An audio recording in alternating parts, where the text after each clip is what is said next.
domestic violence cuts across every possible socioeconomic group that you can possibly think of.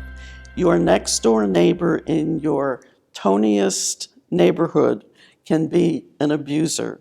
It crosses racial lines, it crosses economic lines, and I think we always think it's somebody else that's doing it, and it's not. I was unaware of the breadth of this issue until I got involved with Courtwatch. The Courtwatch program started while I was a criminal defense attorney here in DeKalb County. I had previously been an assistant state's attorney. We didn't have a Courtwatch system at that time back in the 1980s.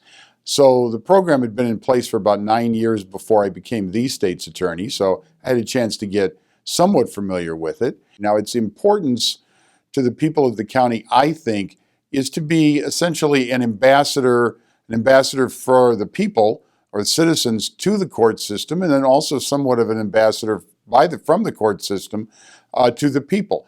Courtwatch increases awareness to the community of domestic violence as well as the domestic violence laws. I think it also is an assistance to victims in domestic violence, shows that there's someone listening to them and advocating for them as well, even though it may be silent.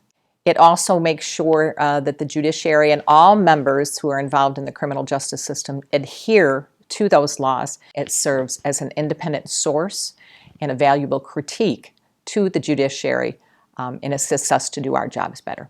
Let me describe what a courtroom scene might look like before Courtwatch. The victim and the abuser often were standing no more than 2 or 3 feet apart. The victim is extremely frightened because of the treatment that she's received, and she's not sure that she's going to get fair treatment now. There used to be a judge who, whenever a victim survivor would come and ask for an order of protection, usually after an abusive incident had taken place, the judge would ask, well, if he got this mad, you must have done something to provoke him, which is just an incredibly victim-blaming question that puts the responsibility not on the person who actually committed the crime, but on the person who was victimized by that crime. Courtwatch saw this happening and raised the question. They're the ones who came to the circuit judge and said, this is going on in one of DeKalb County's courtrooms and it needs to stop.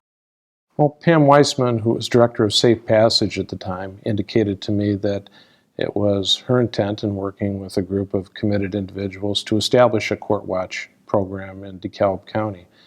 And understanding that really there wasn't any other known Courtwatch program, to my knowledge, in existence in the state of Illinois at the time. So this was kind of new ground for all of us. But she explained the purposes and the reasons why she wanted to see that established, and it made a lot of sense to me. Urged Pam to go ahead and go forward with it and pledged her my complete support as well. We got a group of people together. I think we started out with 8 or 10 and ended up with about 20 starting the group. And we started our first meeting in January of 2003. And it was a struggle, to be honest with you. We didn't know very much about the court system or how it worked, and we didn't have a prototype to follow, so we just kind of made it up as we went along.